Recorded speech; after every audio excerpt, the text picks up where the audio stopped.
It's time for a reality check. We're here to deconstruct health and fitness trends and provide tangible advice so you can become 1% better with each choice starting today. Welcome back to Reality Check. We are your hosts, Jess and Jill, and today we are going to loop back to our FAQ Q&A style type of podcast that we did, I don't know, a couple episodes ago. But we have a ton of questions, so we might just be sprinkling these episodes in here and there as we get tons of questions all the time in our DMs. We like to address them all at once if we can. So we have a couple of good topics. These are definitely still some of our most popular questions. And one of the first ones we're going to talk about is how to know if I'm ready to wean off of tracking and eat more intuitively. And I feel like eating at maintenance and like living life and food freedom and not thinking about tracking food all the time and sustainable weight loss is becoming more popular, which is so lovely to see that a lot of women are making that shift. But I have the conversation frequently that women can get results when they're tracking their food, but they're so afraid to stop tracking because they think they're going to lose it all. And typically that stems from a lot of things, but specifically on again, off again type of dieting history or just chronically dieting in general. So back to the question, how to know if I'm ready to wean off of tracking and eat more intuitively? Jess, you want to share? We'll kind of just banter back and forth. I actually had a client who wrapped up with us recently who asked me this specific question because she left still in a place of tracking.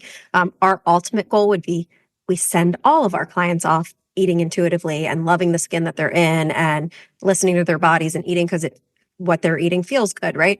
But if you are looking for like a hard answer on this, here was my answer to her. We can go through seasons of eating more intuitively, even if you have not reached a physique that you feel perfectly comfortable in all the time. When we do that, I always recommend it be at the top of a muscle building phase or at the back end of a reverse diet. So what can be one of the worst things is for you to be in a diet or super restricting and not wean yourself back up to normal calories again and then try to eat intuitively. If you're doing that at the depths of a diet, oftentimes it leads to this like extreme weight gain in the other direction, right? So what I often recommend is if you have been dieting, track yourself and adapt yourself back up to high calories. Figure out what that looks like for you. If you're in a muscle building phase, maybe you're at a slight surplus. If you just want to maintain and feel comfortable, figure out what feels good for you, right? As long as your inches are steady, hang there for a couple weeks. And then you can practice by taking a few days off of tracking. And every week you're still checking in with your measurements to see, okay, cool. Everything's kind of hanging steady, but I'm taking time away from tracking until eventually you wean off. We do this with a lot of our clients when they are at the peak of a muscle building phase, where we'll actually recommend, hey, have a couple unplanned dinners, or if you go out on date night with your husband, don't track it so we can practice this, right, while we have caloric flexibility. Now, our someday goal for everybody would be we go through these phases using tracking as a specific measurable tool to get you from point A to point B physique-wise. And once you're at a really happy, healthy place and you're like, wow, I'm healthy, I've ramped my calories back up, I'm able to eat well, and this is sustainable for me, then we practice intuitive eating for the rest of your lives. So like that's where Jill and I are personally. We do not track our foods most of the time, but now it's this tool in my back pocket. If I start to feel a little snug in my pants, maybe I track for 2 months to get back on track. Or maybe if I have a trip coming up and I'm like, I want to lean out a little bit, maybe I'm able to go into a deficit for 2 or 3 months and see great results because most of the time I'm living at this high calorie place and maintaining. So I guess that's always an it depends answer, but we want you guys to be able to get comfortable doing it and maintaining at a high calorie amount.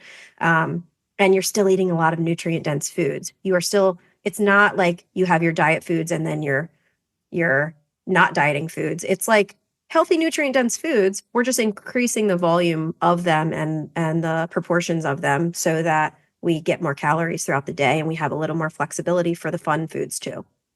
Mm-hmm. Yeah, that's great. And I think that, I talk about this a lot when I do consult calls with women that I wish there was like another term we could coin when it comes to intuitive eating, because I think where sometimes the lines get blurred is that women are like, well, I don't want to think about food. I want to eat intuitively, but then they still have this weight loss goal. And it's like, hold on, those are so far at opposite ends of the spectrum. Those cannot be executed at the same time, or you can try it. It's just going to be difficult and you're going to feel frustrated.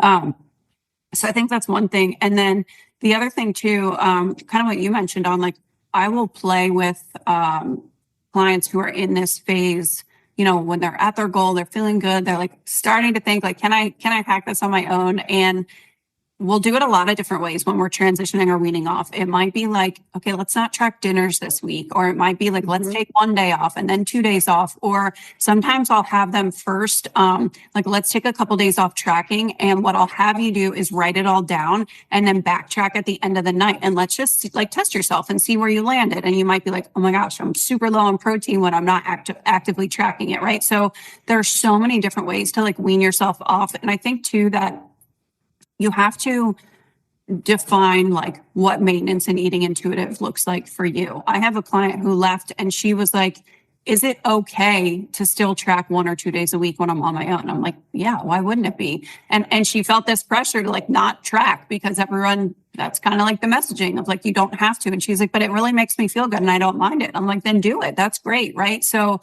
as long as it's not creating like stress for you, or you don't feel super reliant on it and you feel like you do know what makes your body feel good. And that's also learning like cues, right? It's being super in tune with yourself and being super present when you're eating. And those are other things that so many people have to practice, because I know I'm still guilty of this, that a lot of my meals are eaten at my desk while I'm still actively typing. I'm literally walking on my walking pad sometimes eating, or I'm in my car driving while I'm eating, right?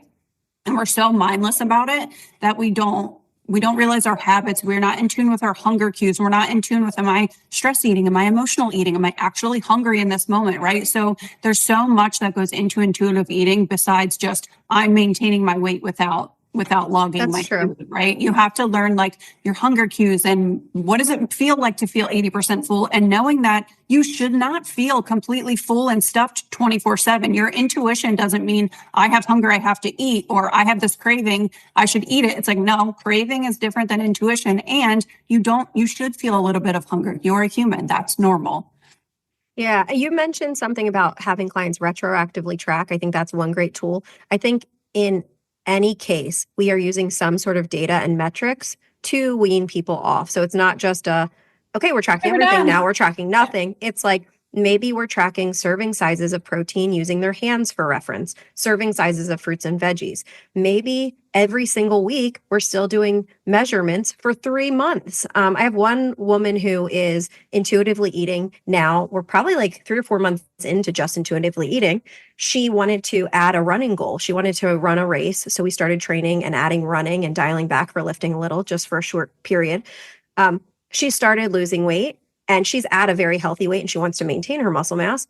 So the data told us, hey, let's go ahead and add another snack or serving, or can you increase a portion size every day? And let's see for a couple weeks how that impacts your weight. And it got her back up to her weight now with this higher activity level that we've adjusted to. So again, there's a lot of ways to do it, but we're still looking at some data points. And again, then when you get to a place where you're like, I don't care about my physique because I feel so good, I just want to maintain health, then who cares? Then I'm not checking my weight all the time because I'm happy in the body I'm in. I just want to get stronger in the gym.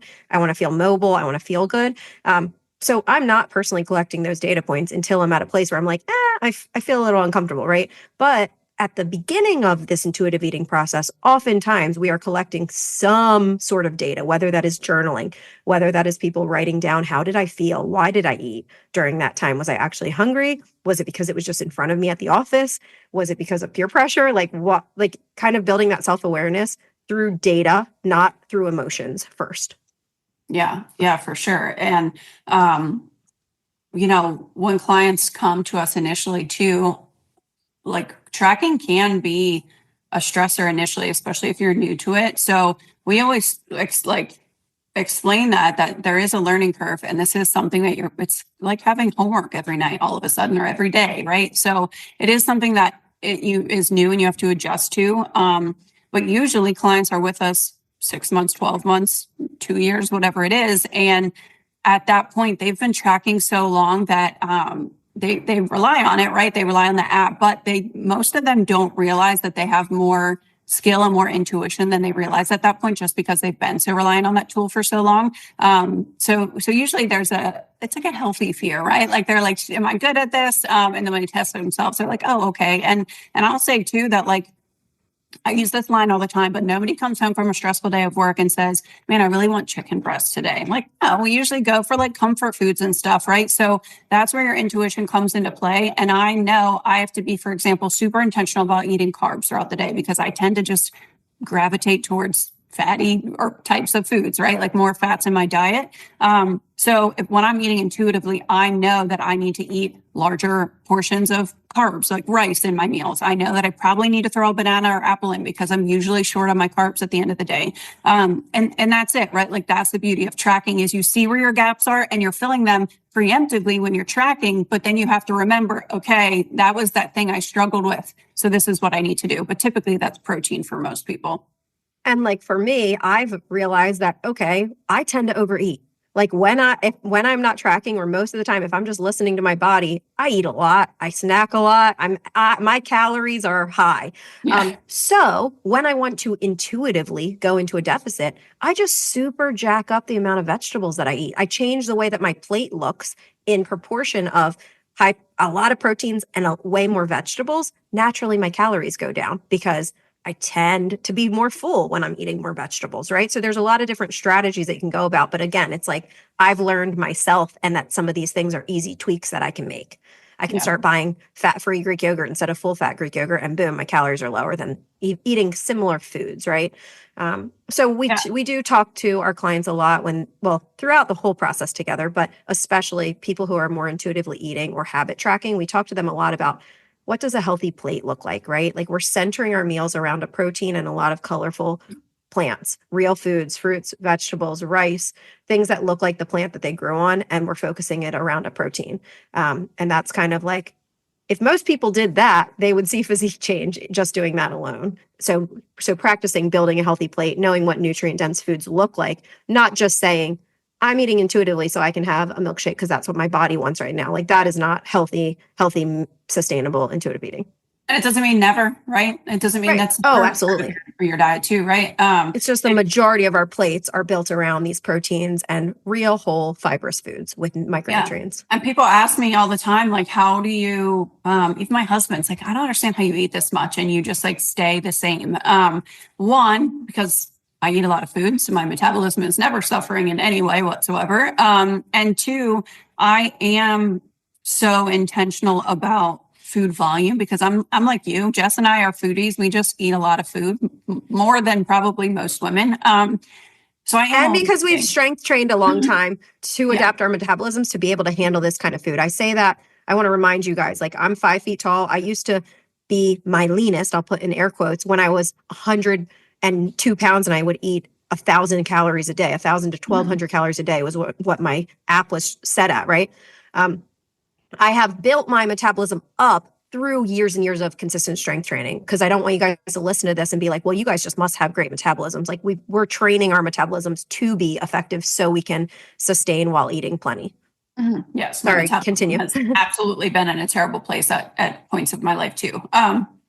But I do the same thing, right? And I know that I like to eat. I know that I am a boredom eater. Like I have to be mindful of those things. So for me, I'm like, okay, if I am feeling super snacky, my intuition isn't like, whatever, I'm snacking, I'm just going to eat whatever I want. It's like, okay, I really want to eat right now, but how can I be mindful about this, right? So I'm like, I'm going to go eat a ton of blueberries. I'm going to go eat some carrots and hummus. I'm going to go cut up 2 cucumbers, right? Need whole cucumbers. Like that's what I'm doing first. And then if I do have a certain craving for something that is just like not going away, I'll be like, okay, I'm going to fit this in on Friday night. And it's not because it's a cheat meal and I'm blowing everything out of the water. It's like, if I want sushi, maybe I do go get it that night, right? But like I'm mindful all week, and then I go have my big sushi and fill that craving. And then I'm not tempted to just do all of these other things and have all these cravings and indulge everywhere all the time, because I pick and choose when it's worth it to me and when it's not. And that's what we always talk about, right? Is most of the time. Yeah.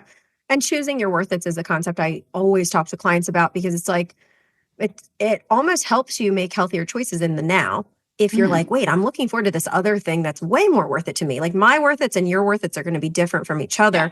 Am I craving drunken noodles right now, sitting at my desk doing check-ins with clients on a computer? Yeah. But guess what? Am I really going to fully enjoy every bite if I'm sitting here working? No, I would much rather that be takeout with my family on a Friday night while we're outside having a picnic or watching a movie and enjoying I'm the going to order social sushi aspect. rolled by myself. That's boring. Right. And like, yeah, I could do that. And I have done that before, but do I fully enjoy it as much? Is it as worth it to me? No, it's not. I want to save up those more indulgent things for times I'm going to fully enjoy every single bite of it. Yeah. Okay. I got us away from our building a healthy plate. So I want to circle back to that. Okay. So I feel like we talk a lot about, people talk about, I eat pretty healthy, or I try to control my portions. And just like everything else that we talk about, I feel like that's nuanced, right? So like when we talk about portions, they typically say like 1 to 2 palms is serving for protein, 1 to 2 like cup hands for carbs, 1 to 2 thumbs for fats. Vegetables, we're like unlimited. Do as much as possible. Yeah.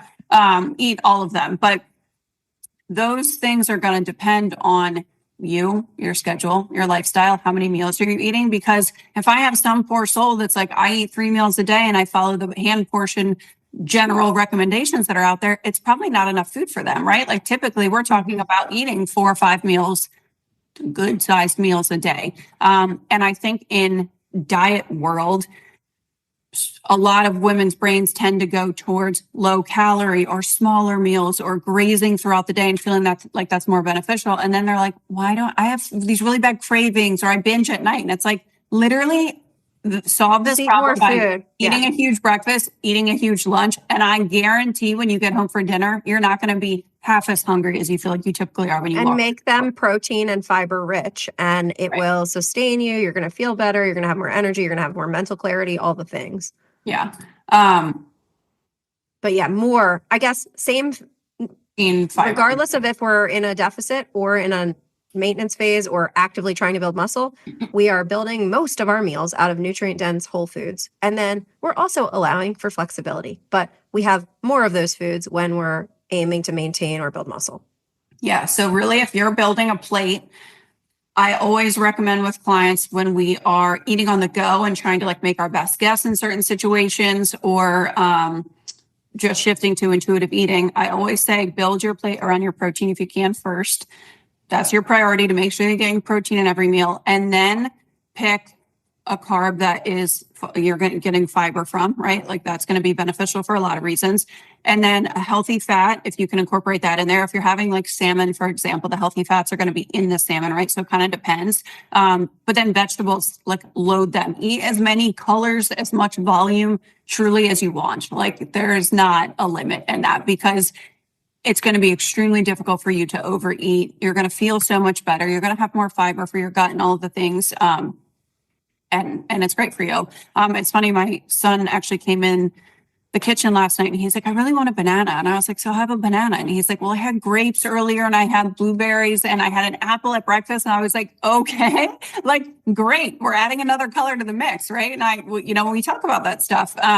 So I try to educate, and obviously this is a little bit of a sidebar, but I try to educate Mason in that regard, because I never had that education growing up and I have it now. But so many women don't know that, like those simple things that we're talking about right now. So, and I guess my approach when I'm recommending this to clients, I tend to say, build your meal around a protein, add some colorful plants, whatever those are, then add your starchy carb that looks like the plant it grew on, potatoes, rice, quinoa, whatever those things are.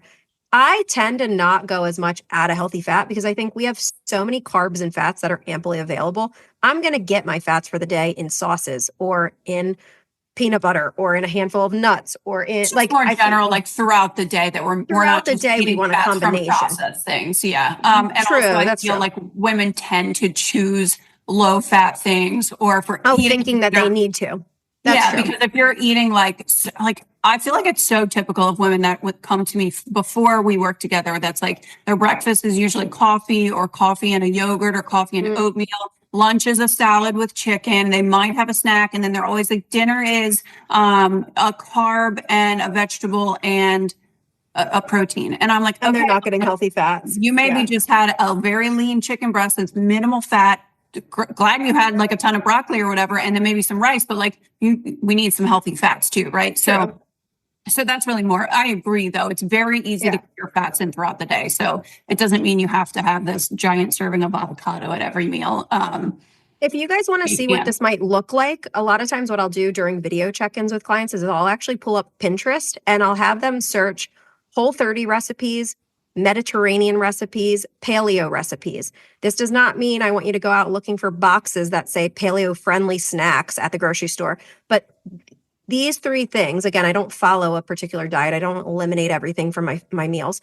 These three diets, though, tend to build their meals around healthy proteins and healthy, whole, fibrous plants, right? So I like going there to get ideas. And then it's like, okay, cool. I can sauce it up however I want, or I can add this other thing on the side that maybe isn't that diet friendly. But look up Mediterranean and Whole30 recipes, and it'll help give you inspiration on really super flavorful foods too. It doesn't, we really like food.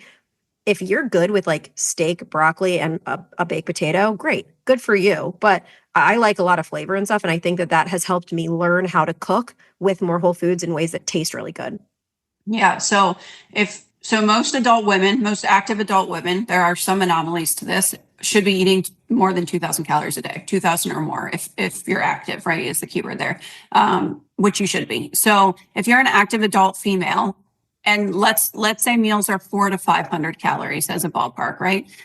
If you're eating 4 of those, 4 times 4, 400 times 4 is 1,600, 500 times 4 is 2, right? Like, so you're going to be somewhere in there. I would say one of the things that if you're trying to eat intuitively, if you're in a good place that you want to maintain, or if you're just focusing more on health, is that your meals are somewhere in the 400 to 600 calorie range, and you're aiming for somewhere around 2,000 calories or more. If obviously, like, it depends on each person. This is individual, right? We should be eating 4 to 5 good sized meals with everything we just explained in a day. Maybe that's 3 big meals and 2 healthy snacks or whatever it is, right? You can break it up, obviously, how it fits your life. But breakfast should not be a 200 calorie scoop of, or a 130 calorie scoop of protein, or a 200 calorie, whatever. It needs to have protein in it. Yeah. Like meal. Often my breakfast is like a hearty egg sandwich with like leftover steak from the night before on 2 pieces of 12 grain bread with some cheese on it. Like, calories for breakfast. I'm eating a lot, but again, it has like, I'm eating it with steak from last night, or I'm doing salmon on a bagel with some avocado spread or something. So like, it's very nutrient dense stuff that I think a lot of people look at like, oh, bagel, how dare you eat that? But it's like, okay, but I'm also eating a ton of protein along with this. If I'm buying something that is packaged processed, I'm looking and trying to choose the more fiber rich, less sugar added option, stuff like that. Yeah. And the last thing I want to mention on that too, when it comes to eating intuitively, building healthy plates and all of that, is I look at my schedule for the day, the night before, and I plan accordingly. So if I know I'm going to be stuck on calls back to back to back until 1 o'clock, I am eating a massive breakfast, and I'll usually have like a healthy snack ready to go for myself. That's super easy to just go and grab, or a meal that's easy to go microwave if I know I'll have 20 minutes to eat. Again, you want to be mindful with eating, but I'm always planning ahead for that. Or if today's the day and sushi's going down and I just can't let it go, I'm going to be a little bit smarter with how I approach the beginning of my day. Not always. Sometimes I just go with it, but I will be more focused, more intentional than normal about protein, veggies, all of those things, and front loading Earlier. so that I know my calorie dense indulgence is going to kind of just offset what I've already had for the day. And that's the same for going out for social things or weddings or anything. Yeah, like when I used to work in the gym from 5 a.m. and I didn't get my first break until 1 or 1:30, I used to eat like a 800 or 900 calorie smoothie early in the morning at 4:30 a.m. And it's like, that sounds ridiculous, but I packed that thing with avocados, with nuts, with hemp hearts, with flax seeds, with chia seeds, with all this stuff just to add calories. Because 1, I'm hungry by 10 a.m. if I don't, but 2, it preloaded those calories for me to give me plenty of fuel when I do my workout, when I have a client cancel or whatever, right? So that I'm not then trying to make up for it all late at night. Yeah. Okay. So this somehow turned into an eating intuitive episode, which is totally okay. But the next question is, we talk a lot about Orange Theory, CrossFit, F45, cardio, and people ask us like why strength training over that, or why do we not like Orange Theory? There are several reasons. But the moral of the story, and obviously we'll elaborate on this, but the moral of the story is that if you go to F45 for the community and to just move your body in a healthy way, amazing. I absolutely love that for you. If you are going thinking, I am burning a ton of calories, it's high intensity, I need to feel the sweat and the burn and see how many calories I burn on my Apple Watch because you want to lose weight, that's where we have a problem, because it's not only is it not the most effective, it can sometimes hinder you Counterproductive. significantly.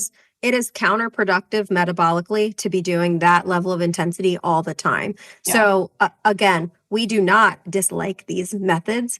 We say it's ineffective if you're complaining to us about a stall in your physique progress, or if you're saying your goal is fat loss or metabolic improvements or muscle gain, and then you're complaining about not getting results, the method might be why you're not getting results. So again, we both share that both of us have been involved with CrossFit in the past. I kind of joined it as let me see what these people are about, because I have some clients who do it and I need to learn how to tweak their programming. But I've actually considered going back recently because I miss the community. I miss being around a bunch of women who are cheering each other on, lifting heavy. It's just a fun environment.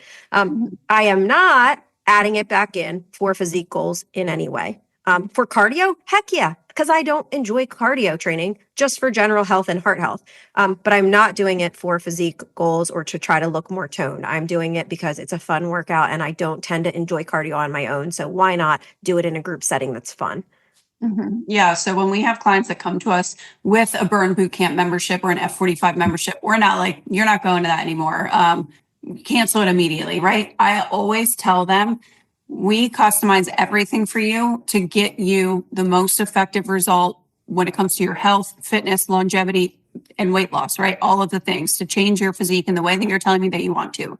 That does not mean do exactly what I say or don't do it at all. Usually if a client's like, but I really love it. And I'm like, why do you love it? Right? Well, I love the burn. I love the sweat. And I'm like, okay, well, let's talk about that, right? But if they're like, I really love the community and Saturday mornings are my favorite, I'm like, great. Would it be okay if we just do Thursday nights and Saturday mornings, and then we program your strength training otherwise, right? So it depends like what your motivation and reason is for going. Hell yeah, for a community. Sometimes I get bored and just go to yoga classes because I'm like, I don't know, I just want to get out of the house and go do something. Pilates, I get bored sometimes to go to Pilates because I like a challenge and I feel like I look like Shrek sometimes in there among the people that are like used to doing it. I'm just so not flexible. But I'm going for that, right? I'm going for a different kind of challenge for myself. It has absolutely nothing to do with physique whatsoever when I'm doing that. So we ask clients like, what is your reason for wanting to go? And that's it. It just and what is your primary goal? And if you are complaining to me week in and week out about your slow physique progress, I'm going to say, okay, well, here's some options. Are you okay with slower physique progress and continuing to run 5 miles 3 times a week and just lift twice a week? Or could we flip flop that and maybe we do really effective lifts 4 days a week and then do 2 shorter runs so that your body isn't adapted to all this calorie burn, right? Like we're giving them options at every single step based on their specific goals, right? Yeah. So it's just having a very clear understanding of what's the adaptation that you want. Then we're going to recommend yay or nay to these different modalities. Yeah, like if I've had clients come to me or women come to me that want to be clients and they're like, I want to train for a half marathon. Can you do that? I'm like, sure. We'll have a whole conversation about it. And then they're like, I really want to lose 20 pounds. And I'm like, okay, hold on. Which goal? Which do you care about more?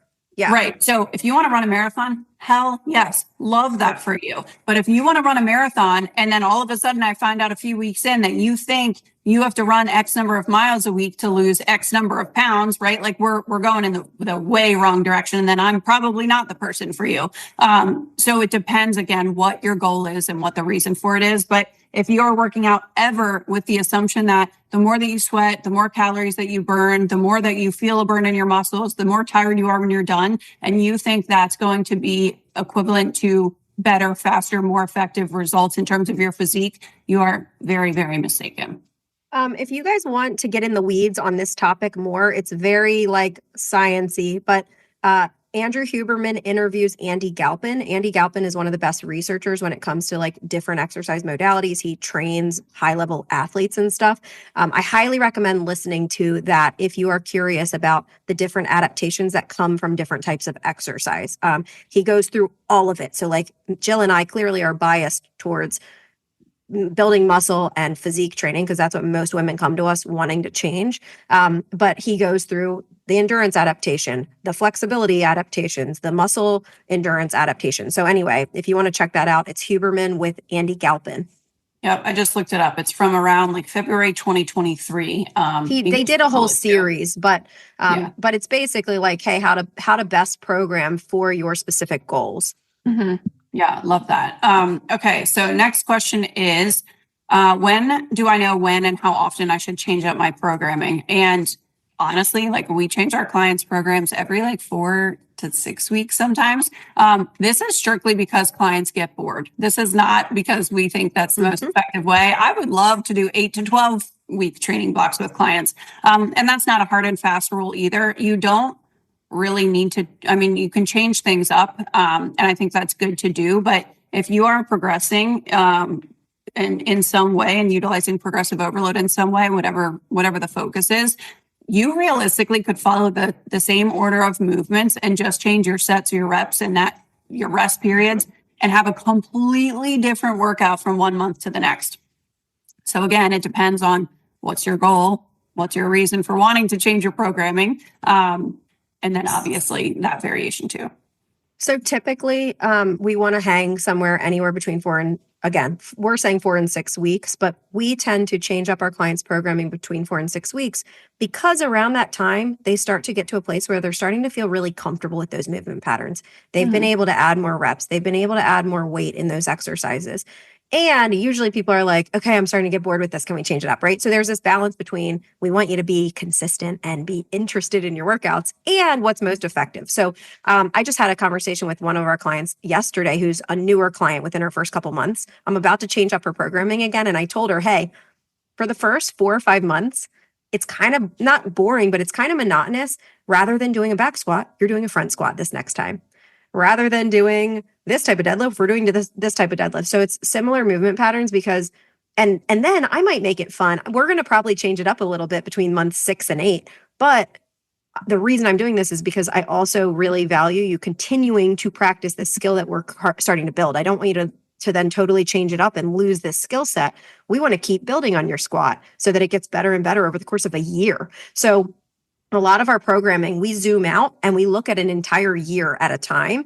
And then we are programming every 4 to 6 weeks within that year. Mm-hmm.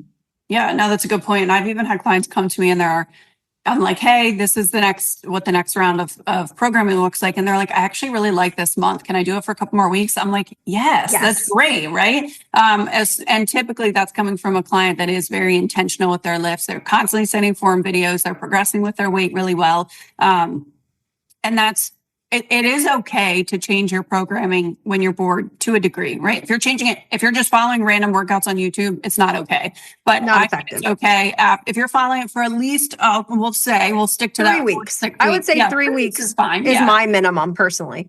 Yeah. But honestly, if you're new, like I would rather you stick to those movements and continue to progress through them. But anyway, if you're changing it up to random and you're bored, just get used to the boredom and have a goal and be intentional with your lifts. And it's probably not going to feel as boring if you're not going through the motions. But and when should you change it up? When you start to be excellent at the moves and you're having a tough time progressing anymore.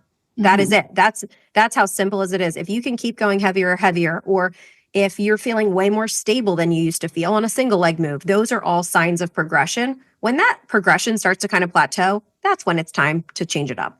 Yeah. Yeah. No, that's such a good point, actually. And I was feeling that about a week or 2 ago in my lifts, that I was like, God bless, I've been at these like same weights for a couple of weeks and I am trying so hard to push more and I am just gassed. Like I can't. And sometimes you have off days where maybe you can't do it. So I'm like continuing, tracking, pushing through. And I'm like, I got to change this up. Like this is just driving me crazy. And then week 1 of that next phase is going to be really challenging again because it's new moves. Now I'm like, oh, I haven't done a split squat in so long. This is way harder than I remember. Yeah.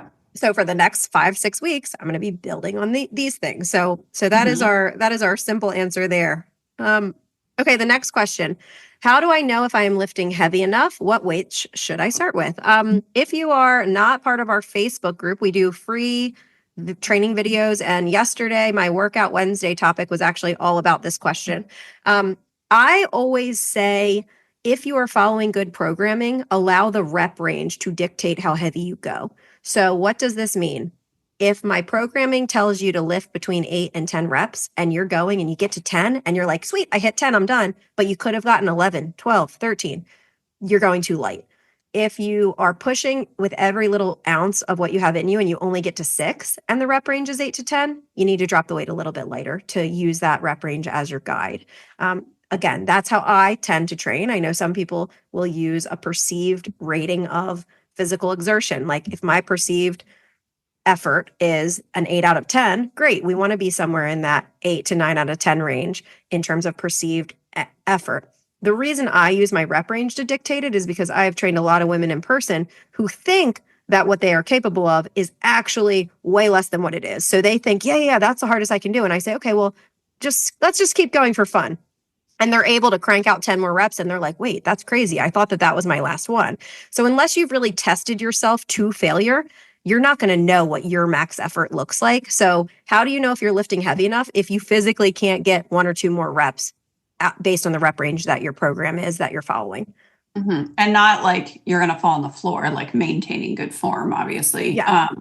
But yeah, no, that's such a good point. I just had a client call yesterday about this, and I was walking her through actually her like form movements and things with her current programming because she's a new client, and all of her workouts, all of her movements were, if it was 10 to 12 reps, she was doing 12 reps. If it was 8 to 10, she was doing 10. And it was just straight down across the board doing the max reps on everything. I'm like, listen, this is great. We also did this last week and it was that same weight. So like, we got to have. How do I know that you're not lifting heavy enough? If every single set is the exact same. Like if I will pull up my own workout log and show my clients during our check-ins and say, look at my dips last week. I did 6, 7, 4. Because I physically could not get another one, right? Every single set is different because I'm pushing every rep and every set to almost physical failure. So, and then the second part of that question was, what weights should I start with? Mm-hmm. Your body is very susceptible to change if it's a new stimulus. So I don't want to scare you guys and think, go as heavy as you possibly can. If you're just starting with exercise, any new stressor is going to elicit change, right? Mm-hmm. The idea is to compete with yourself and progress over time. That progression might look like getting deeper in a movement. It might not always be going heavier, but over the course of time, you should be able to get heavier and or add more reps. Now, every muscle group is different. So when people just say, well, what weight should I start with for this or for that? That is so individual. I can't just throw out a number. But in general, you're going to be able to lift far more on your large muscle groups, your hamstrings, your quads, your butt, your chest, your back, versus like little accessory movements, your tricep kickbacks, your rear delt flies. Like you're never going to be able to lift that heavy on those as you are on those big movements. So especially push yourself on things like squats, hinges, lunges, step ups, bench presses, rows, lat pull downs. Those are the things that we want to super be pushing on. Yeah, that's a good point about like, I feel like there's memes that go around about that, about like you've been trying to increase your lateral raise weights for like 10 years. But I am someone that loves a challenge. And when I feel stagnant, I will, like if I'm trying to increase on like a 10 to 12 rep range and I feel stuck, I will actually drop to like 6 rep range and like, let me just see how much I can do comfortably, right? And I'll challenge myself in different ways, which is what some of the variation in your programming should be, right? It's not just different movements, it's different rep ranges, it's different paces, it's different rest periods.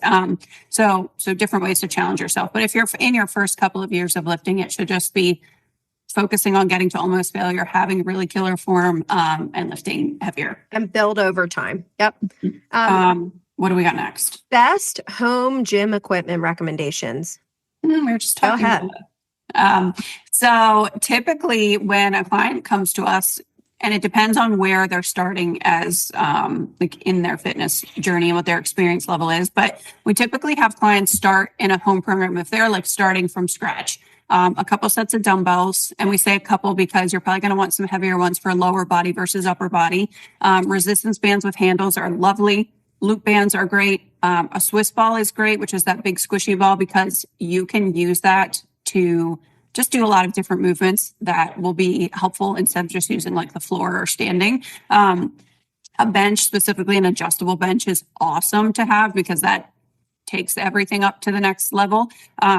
But it really just depends, again, on what you're starting with. If you're like, okay, I can start with a few things, that's where I would start. But clients typically will add in adjustable dumbbells that go up to like 50 or 60 pounds. And it's like, okay, it's a bit more of an investment, but now you don't have to buy dumbbells every week or whatever, and you have a lot of room to grow. And then they progress to like, I think I'm going to get a squat rack. And then I'll have a client be like, I think I want to get cables. Now I want a Smith machine. So it depends, right? It depends, like, what do you have room for? What's your starting point? What do you already have? You can have a really effective dumbbell only program. Is it better to have more variety and more access to equipment? Sure. Like, it's going to open up a lot of different doors and give you that variety. It can make your programming more effective, right? But it just kind of depends on where you're at. If somebody said, okay, what should I get? Like, this is an investment. I know it's an investment.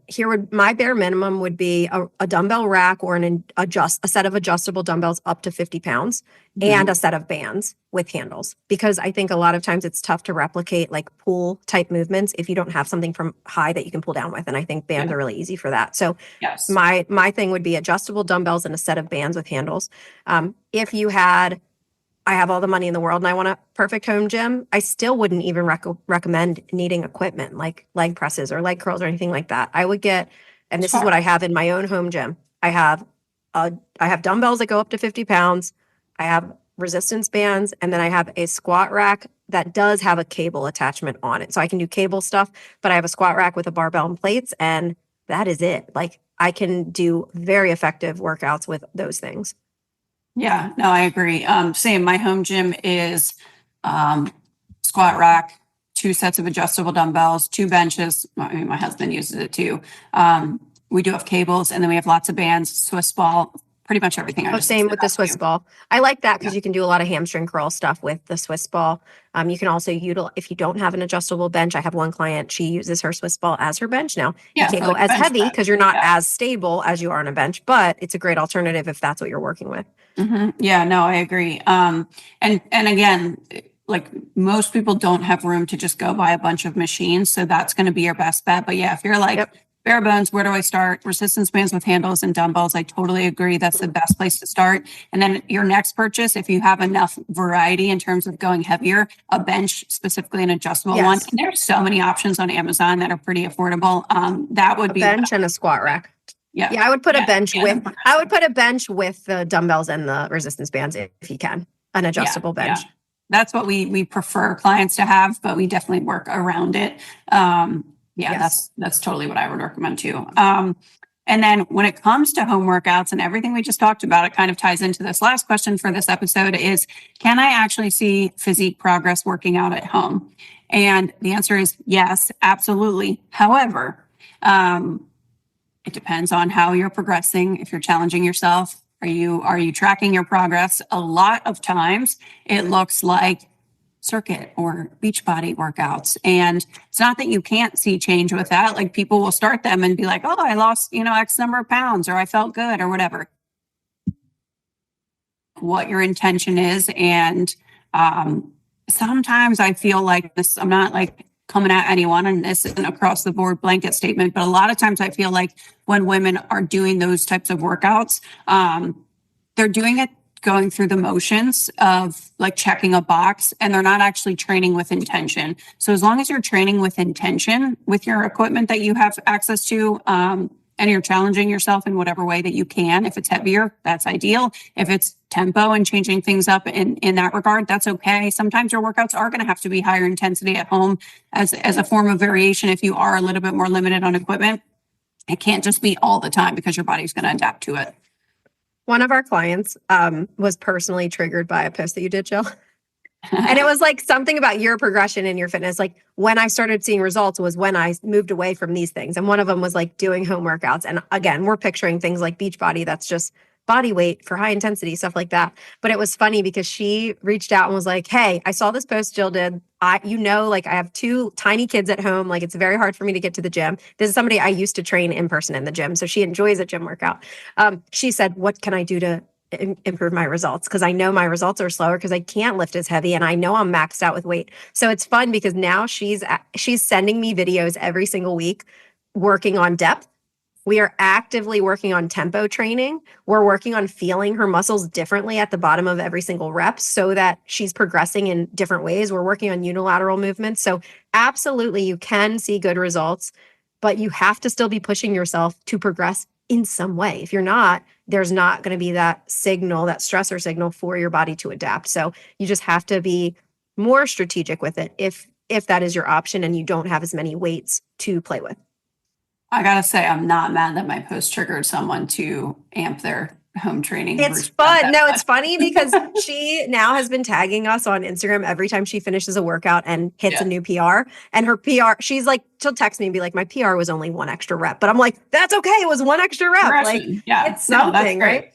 And that's the point is I think people sometimes are doing it to check a box. Now, if it's like a release and it's part of your routine, like that's cool. But again, when it comes to physique change, and if you're specifically looking to see results and continue to progress, doing the same thing over and over, you're going to reach a certain threshold where it's not going to elicit any change anymore, right? You have to do something different. And that doesn't mean you have to trick your muscles or this weird shit that sometimes goes out there. It's just that your body has adapted and become more efficient at that activity. And now you have to challenge it, right? And you have to progress in some way. That's it. Progress over time. It doesn't mean you need to even change the workout, but you need to progress how you're stressing those muscles during that workout.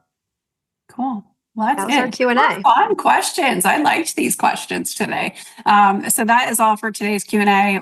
Feel free to send us questions anytime on social media, on Instagram. We're both always in our messages with gals. The questions that we have here, like I said, are just ones that we get pretty typically from clients and not clients, but you can always message us if you have questions about this, if you have questions about your training, questions about intuitive eating, whatever it is that we talked about today.